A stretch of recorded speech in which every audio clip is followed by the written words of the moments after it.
Shalom, salam kamus spesial. Masih tetap dengan artikel yang sama yang saya pernah baca, yang berjudul Islam bertanya dan 100% Kristen tidak mampu untuk menjawab.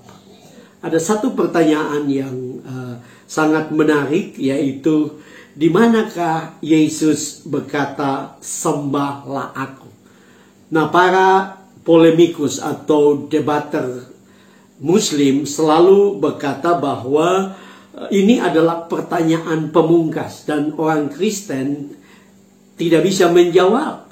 Bahkan mereka berani untuk menantang bahwa kalau orang Kristen bisa menunjukkan ayat Alkitab di mana Yesus berkata, "Sembahlah aku", maka mereka akan masuk Kristen. Nah, sebenarnya ini adalah satu pertanyaan yang sederhana.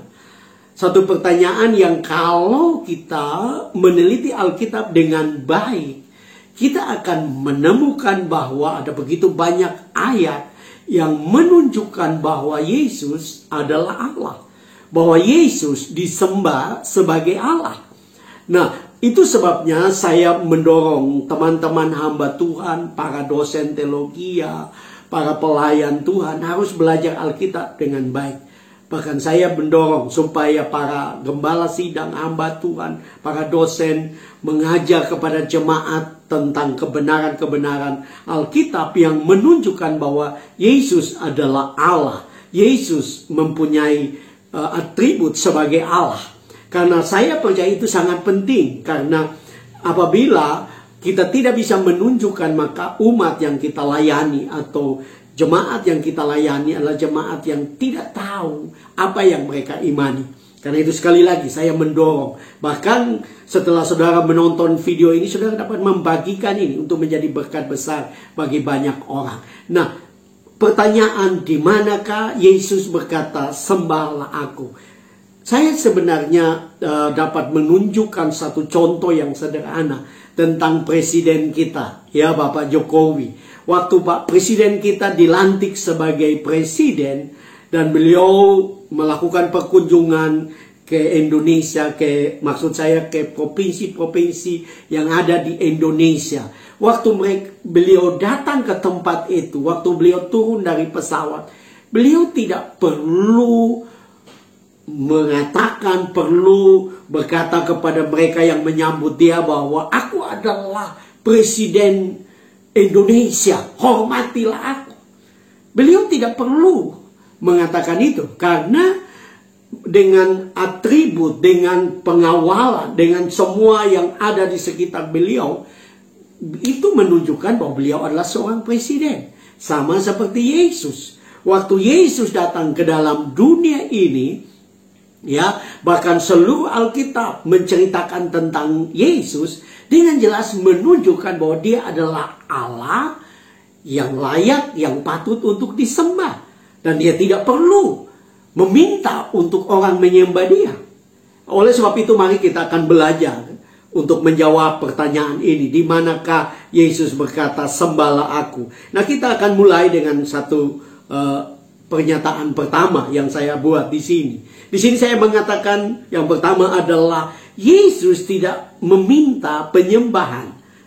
Hanya iblis yang berkata, "Sembahlah aku". Mari kita perhatikan di dalam Injil Matius pasal yang keempat ayat 8 dan ayat 9. Matius pasal 4 ayat 8 dan 9. "Dan iblis membawanya pula ke atas gunung yang sangat tinggi dan memperlihatkan kepadanya semua kerajaan dunia dengan kemegahannya, dan berkata kepadanya, 'Semua itu akan kuberikan kepadamu jika engkau sujud menyembah aku'". Nah, kita bisa perhatikan di sini bahwa iblis mencobai Yesus dan dia menunjukkan segala kemegahan yang ada di dalam dunia. Nah, ini adalah pencobaan, dapat dikatakan Yesus dicobai 3 kali dan ini adalah pencobaan yang ketiga. di mana dia telah mencoba Yesus untuk mengubah batu menjadi roti. Dia ingin mencoba Yesus untuk Yesus menjatuhkan diri dari bumbungan bait Allah. Dan puncaknya dari pencobaan ini, dia berkata bahwa dia menunjukkan kepada Yesus semua kemegahan dunia. Dan dia berkata bahwa semua itu akan diberikan kepada Yesus. Dan kalau Yesus menyembah dia, dia akan berikan kepada Yesus. Nah, kita bisa melihat bahwa iblis yang meminta penyembahan. Yesus tidak perlu meminta, karena dia adalah Allah. Dan waktu orang mengenal dia, berjumpa dengan dia, mereka akan menyembah dia sebagai Allah. Bahkan di dalam terjemahan firman Allah yang hidup, dari Matius 4 ayat 9 itu, di situ dikatakan, semua ini akan kuberikan kepadamu, katanya, asalkan engkau mau berlutut dan menyembah aku. Iblis meminta penyembahan. Iblis menuntut penyembahan. Yesus tidak perlu menuntut.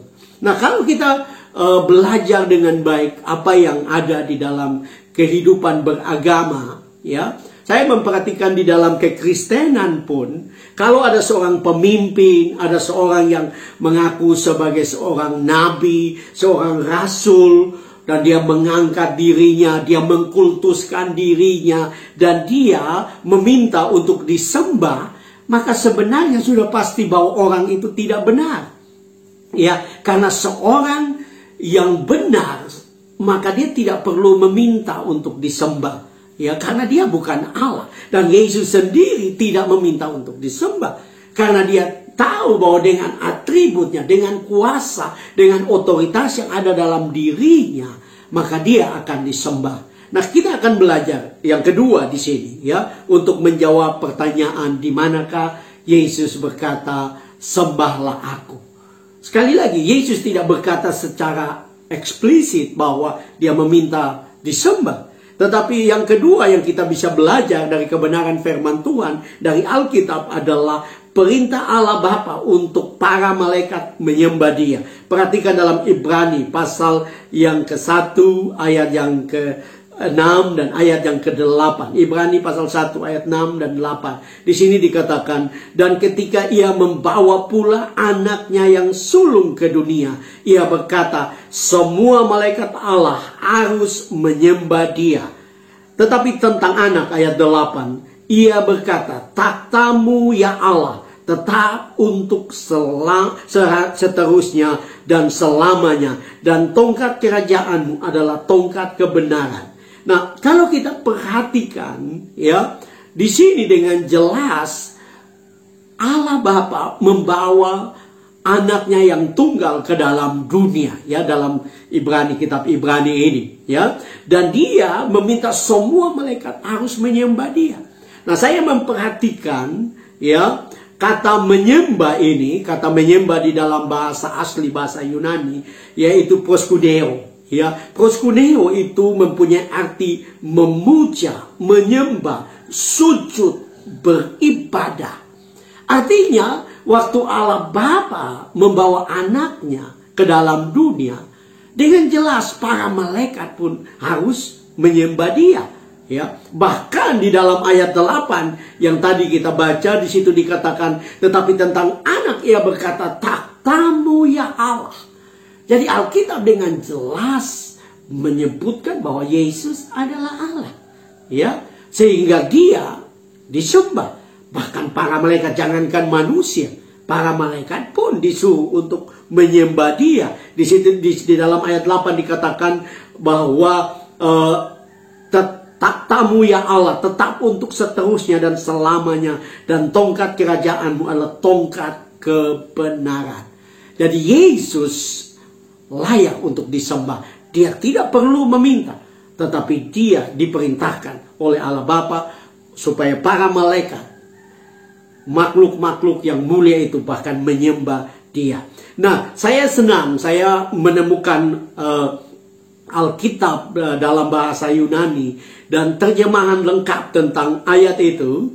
Ya, saya akan bacakan. Di situ dikatakan, selanjutnya waktu Allah mengutus anaknya yang sulung itu ke dalam dunia ini, ia memerintahkan biarlah semua malaikat menyembah anakku itu. Dalam ayat yang ke-8, sedangkan kepada anaknya Allah berkata, anakku, engkau adalah Allah yang akan memerintah dari takhta kerajaanmu untuk selama-lamanya. Kuasa yang akan engkau tunjukkan dengan tongkat kerajaanmu akan selalu menghasilkan keadilan. Jadi Yesus tidak perlu meminta penyembahan, bahkan dari malaikat, karena Allah Bapa sudah memerintahkan supaya para malaikat menyembah Dia. Nah, kemudian yang ketiga kita bisa lihat, saya menuliskan di sini, yang ketiga, Yesus tidak menolak penyembahan tetapi menerima penyembahan sebagai anak Allah. Yesus tidak perlu meminta-minta para muridnya, para pengikutnya untuk menyembah Dia.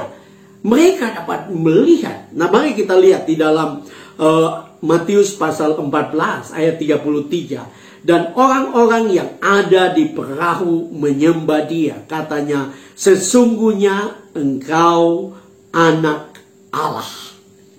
Ya, kalau kita membaca seluruh perikop itu, kita akan menemukan ini adalah mujizat di mana Yesus menyuruh para murid untuk mendahului Dia menyeberang Danau Galilea. Dan kemudian ada badai topan yang luar biasa. Dan mereka sangat ketakutan. Alkitab mengatakan bahwa mereka sangat ketakutan. Dan dalam ketakutan mereka, Yesus datang berjalan di atas air. Yesus menunjukkan kemuliaannya sebagai anak Allah. Bahkan Alkitab mengatakan bahwa waktu Yesus datang berjumpa dengan mereka, langsung badai itu menjadi teduh. Itu sebabnya mereka berkata bahwa sesungguhnya engkau adalah anak Allah. Kata yang sama yang dipakai, ya, bahwa mereka yang ada di dalam perahu menyembah Dia. Kata menyembah juga adalah kata yang sama yang tadi kita belajar di atas, di mana para malaikat menyembah Dia, yaitu kata yang dipakai adalah proskuneo juga. Proskuneo di dalam arti yang lain, ya, di dalam PB itu berlutut atau sujud untuk melakukan penghormatan kepada satu, atau membuat sujud baik untuk mengungkapkan rasa hormat atau untuk membuat permohonan. Jadi kita bisa melihat di sini bahwa kata proskuneo di dalam ayat ini juga bisa diartikan sebagai suatu penghormatan, satu sujud yang diberikan sebagai penghormatan. Dan yang luar biasa, mereka berkata bahwa sesungguhnya, sungguh-sungguh engkau adalah anak Allah. Kata yang dipakai, ya, kata Yunani yang dipakai untuk sesungguhnya adalah alaitos. Alaitos ini adalah benar-benar, sungguh-sungguh. Mereka yakin, mereka percaya bahwa Dia adalah anak Allah dan mereka menyembah Dia. Di dalam terjemahan Yunani, ya, dalam bahasa asli dari Alkitab, ya, saya bisa membaca ayat ini. Di situ dikatakan, maka kami sujud menyembah Dia dan berkata, engkau ini benar-benar anak Allah. Jadi karena Yesus benar-benar anak Allah, Dia tidak perlu meminta sembahlah aku. Mereka murid-murid melihat Dia sebagai anak Allah, melihat kemuliaannya sebagai anak Allah, mereka menyembah Dia. Nah, orang-orang yang luar biasa pada zaman Yesus dan juga adalah para murid Yesus, kalau kita lihat di dalam contohnya adalah Petrus dalam Kisah Para Rasul pasal 10 ayat 25, ya, sampai ayat yang ke-26. Kisah Rasul pasal 10 ayat 25 sampai 26. Di situ dikatakan, ketika Petrus masuk, datanglah Kornelius menyambutnya dan sambil tersungkur di depan kakinya, ia menyembah Petrus. Tetapi Petrus menegakkan dia, katanya, bangunlah, aku hanya manusia saja. Petrus adalah salah seorang rasul yang dipakai Tuhan luar biasa dengan mujizat-mujizat yang luar biasa. Tetapi waktu Kornelius mau menyembah dia atau menyembah dia, dia menolak. Karena dia tahu bahwa dia bukan Allah. Tetapi Yesus tadi kita baca, dia menerima penyembahan. Karena mereka melihat bahwa dia adalah anak Allah. Dan dia menerima itu. Itu sebabnya dia tidak perlu berkata bahwa sembahlah aku.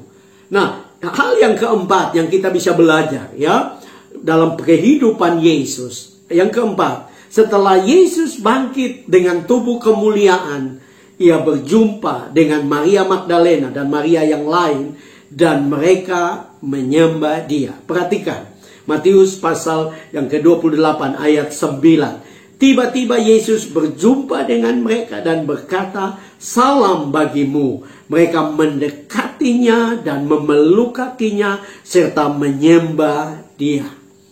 Nah, ini sesuatu yang luar biasa karena Yesus baru saja bangkit dari antara orang mati dengan tubuh kemuliaan.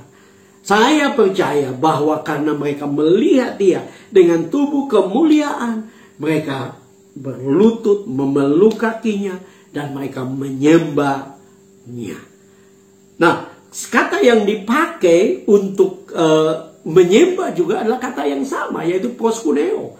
Nah, proskuneo ya, itu juga mempunyai arti yang lain yang saya temukan dari bahasa asli ini, dari kata proskuneo ini, yaitu ini adalah sesuatu yang ada di antara orang-orang timur, khususnya orang Persia, yaitu untuk berlutut dan menyentuh tanah dengan dahi sebagai ekspresi penghormatan yang mendalam.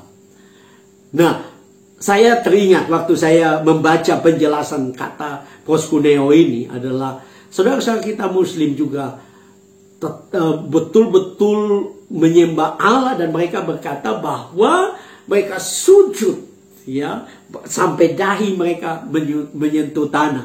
Bahkan mungkin kelompok yang seringkali disebut sebagai kadrun ya selalu bangga dengan jidat mereka yang hitam ya, karena mereka merasa dengan itu mereka sangat sungguh-sungguh berlutut. Nah, kata ini juga proskuneo ini menunjukkan bahwa para wanita itu berlutut sampai dahi mereka menyentuh tanah karena mereka melihat kemuliaan Yesus yang sudah bangkit dari antara orang mati. Karena itu saya dan saudara tidak perlu meminta, atau Yesus secara khusus ya dapat dikatakan meminta untuk sembahlah aku, aku baru bangkit, sembahlah aku. Tidak perlu ya, karena kemuliaannya, karena kebangkitannya membuat mereka menyembah dia. Yang kelima yang kita bisa belajar untuk menjawab pertanyaan di manakah Yesus berkata sembahlah aku. Di sini saya katakan para murid menyembah Yesus karena dia berkuasa di surga dan di bumi. Perhatikan dalam Injil Matius pasal 28 ayat 17 dan 18. Ketika melihat dia, mereka menyembahnya, tetapi beberapa orang ragu-ragu. Yesus mendekati mereka dan berkata, "Kepadaku telah diberikan segala kuasa di sorga dan di bumi." Nah, ini adalah bagian lain dari kisah setelah Yesus bangkit, di mana Yesus akan berpisah dari mereka. Tetapi sebelum dia berpisah dari mereka, dia berulang-ulang menampakkan dirinya, menunjukkan bahwa dia benar-benar sudah bangkit. Dan waktu mereka berjumpa dengan dia, Alkitab mereka mengatakan bahwa mereka waktu melihat dia, mereka langsung menyembah dia. Yesus tidak perlu meminta untuk dia disembah, karena mereka dapat melihat kemuliaannya. Kemuliaan karena dia sudah bangkit dari antara orang mati. Nah, kenapa ini sesuatu yang luar biasa? Karena kita perhatikan bahwa ini sesuatu yang luar biasa. Karena Yesus berkata, "Kepadaku telah diberikan segala kuasa di sorga dan di bumi." Nah, kata segala kuasa, ya, kata Yunani yang dipakai adalah pas.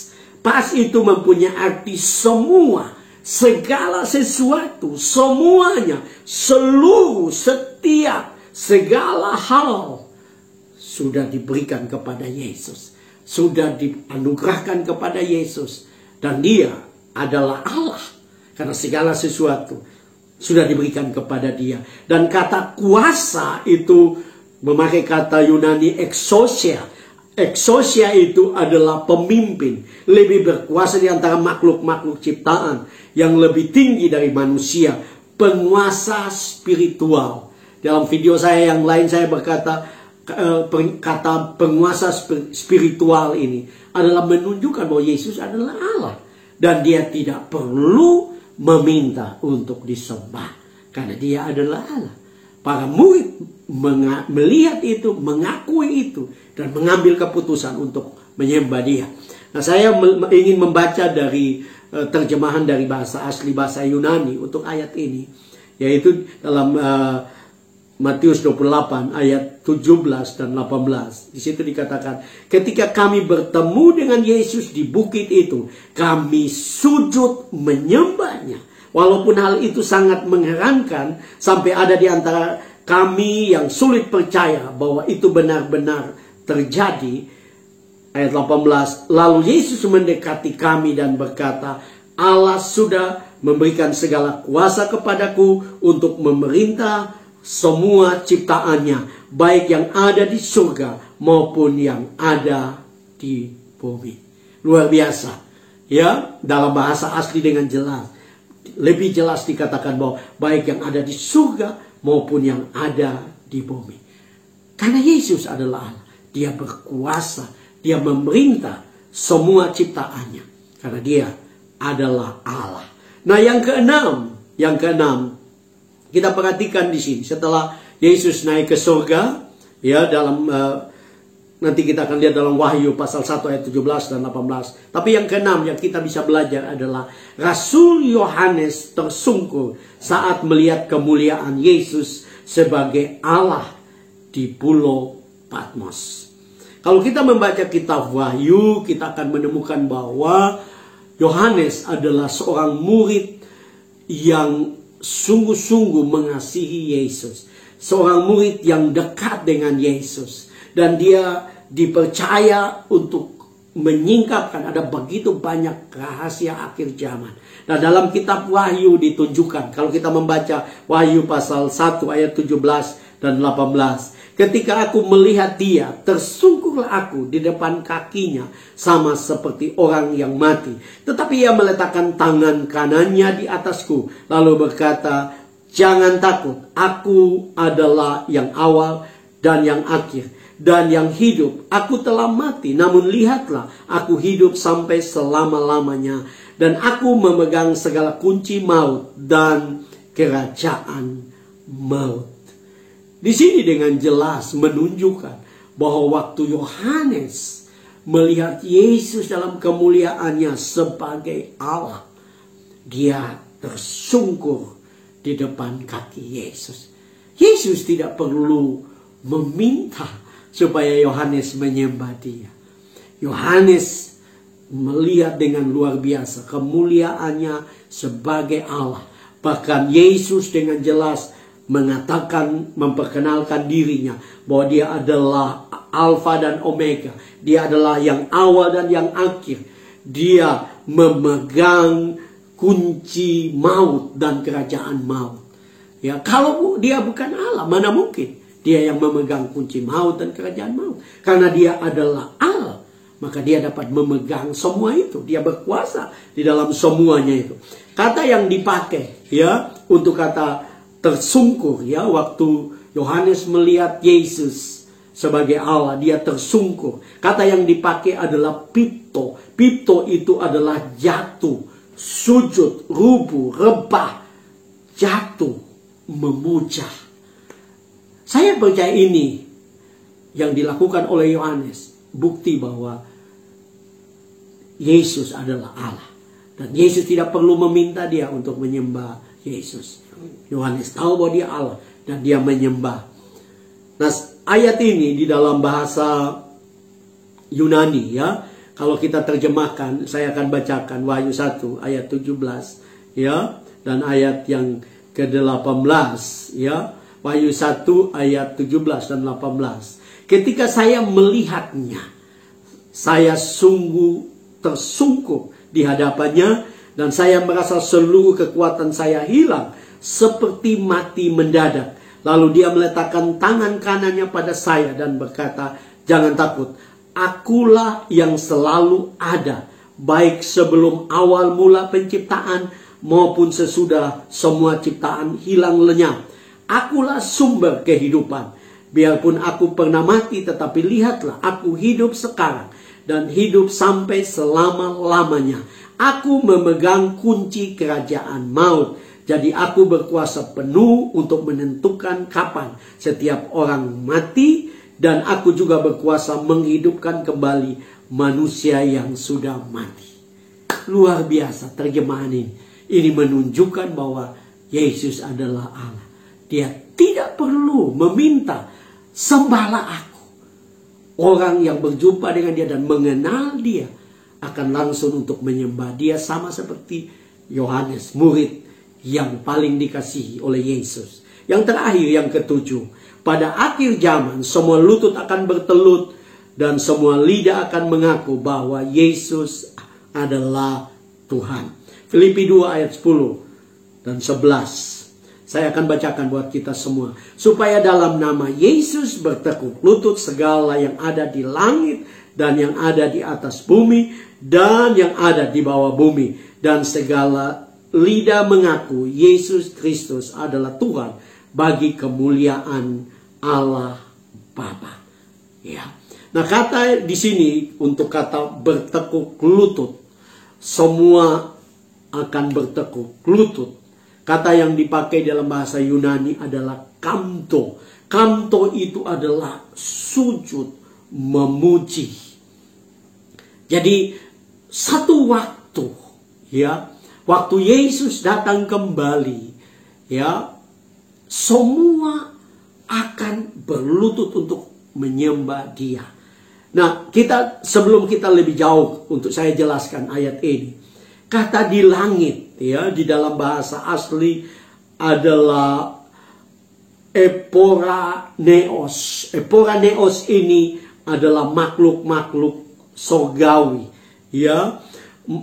Dengan jelas bahwa semua makhluk surgawi, ya, satu waktu akan menyembah Dia, ya, pada akhir zaman waktu Yesus datang. Segala makhluk surgawi. Dan kata di bawah bumi, ya, adalah kata toneos. Kata toneos itu mengacu pada mereka yang tinggal di dunia di bawah, jiwa-jiwa yang sudah meninggal. Bahkan di sini dikatakan yaitu internal, milik dunia roh yang meninggal. Ya, jadi makhluk-makhluk yang di bawah bumi pun, ya, orang-orang yang sudah mati, ya, mereka juga akan bangkit. Bahkan roh-roh yang ada di dunia orang mati, ya, juga akan menyembah Dia, akan bangkit untuk menyembah Dia, karena Dia adalah Allah. Nah, saya senang juga untuk membaca dari bahasa Yunani, terjemahannya dari bahasa asli Alkitab bahasa Yunani, dari Filipi 2 ayat 10.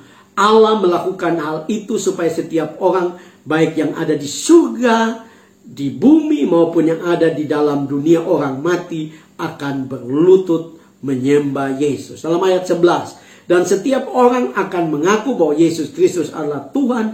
Dengan begitu Allah Bapa juga akan turut dimuliakan. Nah, saya mau katakan kepada Bapak Ibu Saudara-saudara yang mendengarkan, yang menonton video ini. Ini adalah keadaan terakhir di akhir zaman waktu Yesus datang kembali. Nah, kita tahu juga di dalam Al-Quran, kitab suci dari saudara-saudara kita yang Muslim, ya, dengan jelas bahwa Isa juga atau Imam Mahdi juga akan datang kembali untuk menghakimi. Nah, dengan jelas pada situasi kedatangan Yesus yang kedua kali, ya, Yesus atau Allah akan memaksa untuk semua orang, semua makhluk, baik itu makhluk jasmani maupun makhluk roh, akan menyembah Dia. Ya. Nah, mungkin kalau saudara yang tidak percaya kepada Yesus, ya, saya ingin ingatkan saudara, bagi saudara yang tidak percaya kepada Yesus, bahwa ini adalah situasi di mana tidak ada lagi kesempatan untuk saudara diselamatkan. Kesempatan yang Tuhan berikan yaitu sekarang. Tuhan mau supaya saudara sadar bahwa dia adalah Allah. Dia tidak perlu meminta untuk saudara menyembah dia. Tapi saudara yang harus mengambil keputusan untuk percaya kepada dia dan saudara menyembah dia. Karena waktu dia datang kembali tidak ada lagi kesempatan. Kesempatan yang ada adalah waktu kita masih hidup. Kita harus membuat keputusan. Karena keputusan itu menentukan untuk kita mendapatkan hidup yang kekal atau kita mendapatkan kematian yang kekal di neraka yang mengerikan. Karena itu saya menantang saudara malam ini dengan firman Tuhan yang kita belajar malam ini. Saudara buka hati saudara, terima Yesus sebagai Tuhan dan Juru Selamat pribadi saudara. Karena dia adalah Tuhan dan Juru Selamat pribadi. Dan mulailah saudara menyembah dia. Ya, sekalipun dia tidak berkata sembahlah aku, tapi segala penjelasan firman Tuhan, segala ayat firman Tuhan yang kita baru belajar, bahkan segala atribut yang ada di dalam Yesus menunjukkan bahwa dia adalah Allah. Dan dia tidak perlu meminta untuk saudara menyembah dia. Saudara yang harus mengambil keputusan untuk menyembah dia. Karena inilah kesempatan untuk saudara diselamatkan. Karena waktu dia datang kembali, tidak ada lagi kesempatan. Bahkan saudara yang tidak sungguh-sungguh menyembah dia, saya mau bilang, sekalipun saudara orang Kristen, saudara harus bertobat. Datang kepada dia untuk menyembah dia sebagai Tuhan dan Juru Selamat. Maka hidupmu akan diselamatkan oleh Tuhan. Saya percaya Bapak Ibu Saudara bahwa Tuhan memberkati saudara malam ini. Bagi saudara yang diberkati dengan video ini, bahkan hamba-hamba Tuhan, rekan-rekan hamba Tuhan, rekan-rekan pelayan Tuhan, kalau engkau diberkati dengan firman Tuhan ini, bagikan firman Tuhan ini kepada banyak orang, sehingga banyak orang diselamatkan. Dan untuk terus menopang channel ini, saya minta kepada saudara, supaya saudara like, saudara memberikan subscribe saudara, ya, saudara komen, dan saudara bagikan video ini. Supaya ada banyak orang diberkati. Tuhan Yesus memberkati kita semua. Shalom.